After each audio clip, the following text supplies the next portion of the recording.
everybody, today is September 15th and I am out in the garden, and last time I talked about that half of the garden. Today I wanted to talk more about this half of the garden because this is mostly tomatoes and peppers and marigolds.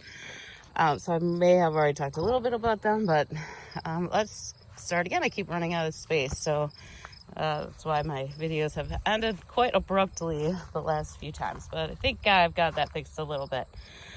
First I wanted to talk about zucchini. I have these two, there's 4 zucchinis back here.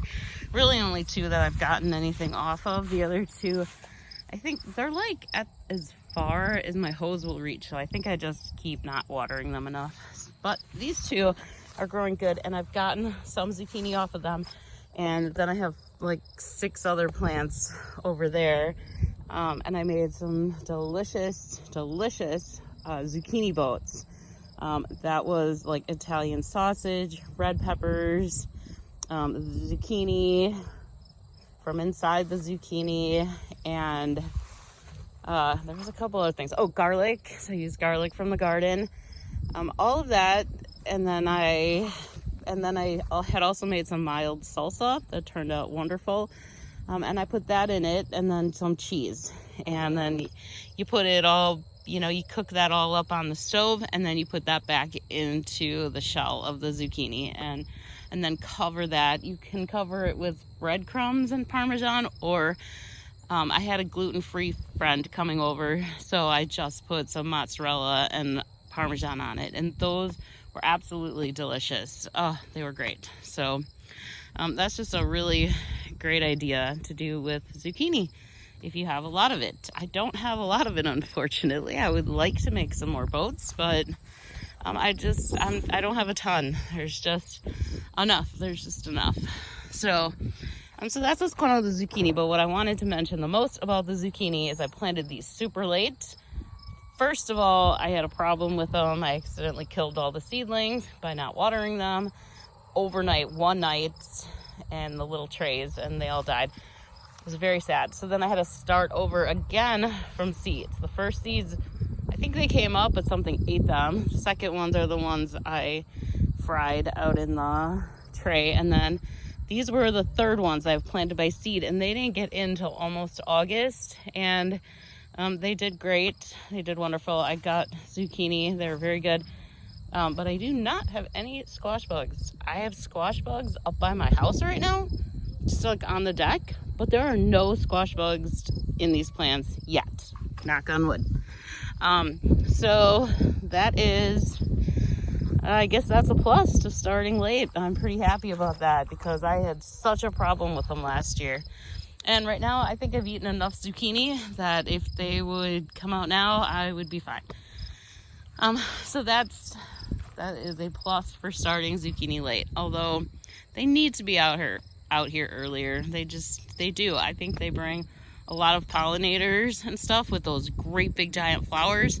So I think they need to be out here sooner. But it was really nice to have 1 year without having to deal with all those squash bugs. Okay, next I have to just point out the marigolds every time I go past them. And look at that big bee. A great big bee there. Beautiful marigolds. I have a really nice volunteer tomato plant here. It's in the middle of the path. My paths have, I think, been my worst thing this year so far. It's just been the paths. The peppers are beautiful. I've always, since I moved here, I've always had a problem with the peppers getting a hole in them. Like every single pepper has a little hole. See, like that. Every single pepper. So I did find out somewhere that it says that those are kind of a form of blossom end rot, even though they look like wormholes to me, but I've never found a bug inside the pepper. So I wasn't sure if that was it, but then I saw somewhere that's blossom end rot. So I did start putting garden lime in the garden, and so far it really seems to be helping. The newest peppers do not have that. So that's pretty exciting. I've got these little ornamental fire and ice peppers. This is the one that's turning the most colors. Oh, but that one's got a couple. I see there's a couple that are gonna start turning purple. Here's another volunteer tomato plant that's doing really well. These look like the Gardener's Delight large cherry tomatoes that came up on their own. Cayenne peppers, still beautiful. They are, look at this great big one over here. Okay, there's a great big one over there. But yeah, here, like if we look at these, here's one, no hole. It's like one of my first ones ever that has no hole in it. I have these cute little ones here. I don't think they have holes in them. There still is a lot of rotten peppers. I still think that's a new deficiency somewhere, but I'm working on that. I think we're getting better. I really do. And then these are all volunteer tomato plants over here, more of the Gardener's Delight. And then I had some vintage wine over here, but they did not do the greatest. I ate a couple, there were a couple good ones, and then they just started getting that disease. Purple tomatillos, look, there's a lot of them, and they are purple. See, purple. So I have a lot of those. I haven't figured out what to do with them yet, but I'm gonna try. I'm trying to actually try more of the vegetables from my garden. I just love growing stuff. I don't necessarily love eating it all, so. But I do love growing it. So I'm gonna see if I can find some kind of recipe that'll be good with that. Look at this, these are all cherry tomatoes in here. Green ones, orange ones. I have a lot of orange and not a ton of red. So I think I'm definitely deficient in something. This is creepy. This is that mullein, but it has all kinds of creepy stuff all over it. I have a mess right here. But these peppers, look at some of these peppers. They're like huge. I had one that I took inside and it's turning yellow. So I don't know. I mixed up all my peppers. I have no idea what is sweet, what's not sweet, what most of these are. So, I mean, there is, I think some of these were the sweet peppers. But I don't know what some of those long ones are. I'm just not sure. And, you know, like I said, I have the Diamond Bell over there. I know what those are. And the cayennes. So I'm not totally sure. But let's get into it with the rest of the tomatoes. I have had major disease problems in the garden this year with the tomatoes. These are Romas. They hit the second hardest. I do believe that this is, Septoria leaf spot. When I do it on a Google search, that's what it comes up as. But I did also find a place that you can send samples and they will tell you what you have. And I might do that because it hit this garden hard. I actually think I've had 2 or 3 diseases, so that is just the last one that I've noticed here. So I may be sending a sample in to find out what it is. I also have those, that is taking over. That's most of the problem in the garden. However, I have gotten some very nice tomatoes out of here. They're still, look at these. There are some beautiful tomatoes in here. I did, after a while, there's another beautiful one, and these are nice and big. I did put in compost and some of the garden lime to try to fix things a little bit in here, you know, just for testing. I mean, I know I'm not going to correct anything, but I want to see if I could at least help it so that I have a better idea of what I'm dealing with and what I can do for next year, which I have definitely learned a lot already, but I'm still researching it all and will still be learning a lot and figuring out more of what I can do next year. There are like resistant seeds you can get, so I need to make sure that I'm getting the right resistant seeds. There's still a lot of really nice tomatoes in here though, so These aren't getting too affected from these plants. Here's my zucchinis. They're kind of skinny zucchinis right now, so I'm hoping they grow a little bit. I watered them earlier today. This was the first and hardest hit bed. But as you can see, look at how nice some of this stuff is coming up. This is like the new foliage. There's some new cherry ones. They're doing great. They're doing really well. So that was after I added stuff. I mean, they're obviously not doing great. There's like nothing in these tomato towers. They're terrible, but I'm just looking at the growth on the ends, and I feel like things are doing okay, like better than they were. I have not gotten all the bad tomatoes off yet, which I still need to do that too. I have one more challenge in this garden because every day isn't enough. So when I come out here at noon, there is hornets. I have a serious hornet problem. So if I come out here like around noon, I get attacked. So that's another reason my videos have been a little far and few between, because I keep getting, they like start by buzzing around my head, and then if I don't leave, they come back.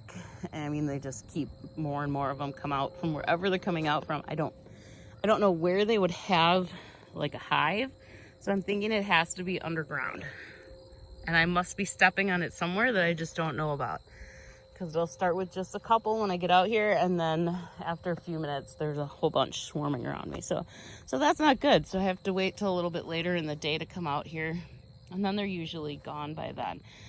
These tomatoes that got hit by this disease so badly, and I really thought when I did a Google search earlier a couple weeks ago, it said that it was a Fusarium disease. That's why there may be a couple diseases in here.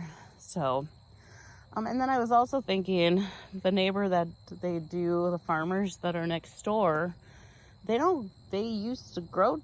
I think they used to grow tomatoes over here, and then they were telling me that they don't grow them over here anymore. They did not tell me why, but they have a whole different plot somewhere else where they grow tomatoes.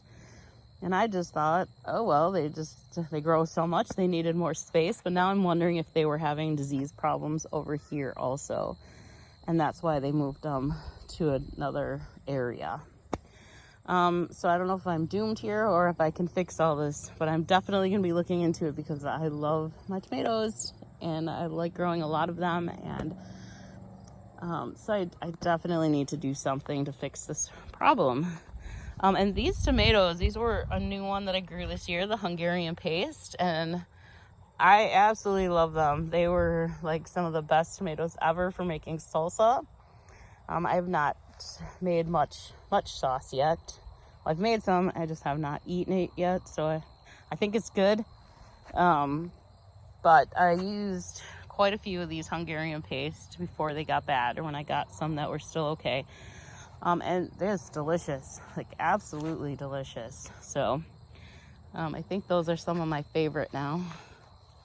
So I don't even know where I got them from last year, so I'm gonna have to look into that and figure out where I got them and get some more of those. I think next year I'm gonna try sticking to like the varieties I've had good luck with so far, like Brandywine.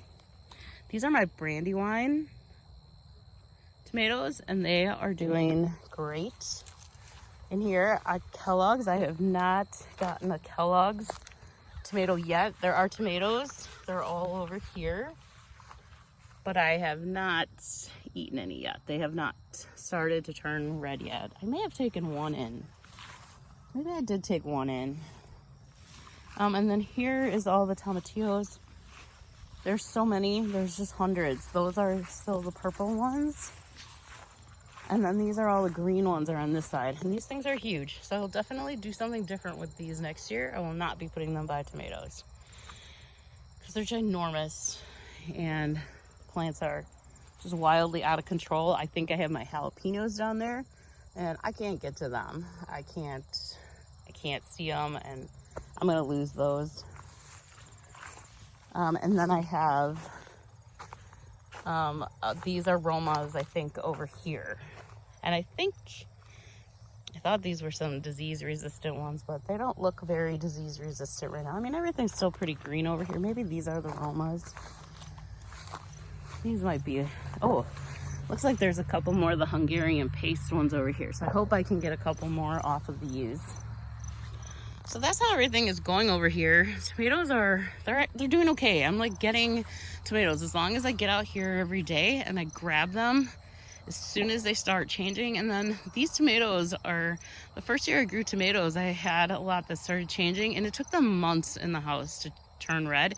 These seem to be turning red pretty quickly. So within a couple days, they start turning their color. So I picked a Brandywine yellow one the other day, just last week sometime, and it is fully yellow. So I'm really happy about that. So as long as that keeps happening, that'll be good. So that's it for now with the tomatoes and the peppers. Everything is really doing great finally. I mean, it took all summer, and I mean, it's not like super, super great because I still have all these diseases, but it's actually better than I was anticipating because of all the diseases. So I'm glad things are turning out okay, and I'm getting a lot of tomatoes. So yeah, so that's it. So I hope everybody is having better luck with the tomato diseases and everything is going great for you, and you have giant tomatoes and juicy and red and everything. We're probably gonna frost here in less than a month, so I gotta get what I can. So hope you do too. Thanks for watching. Bye.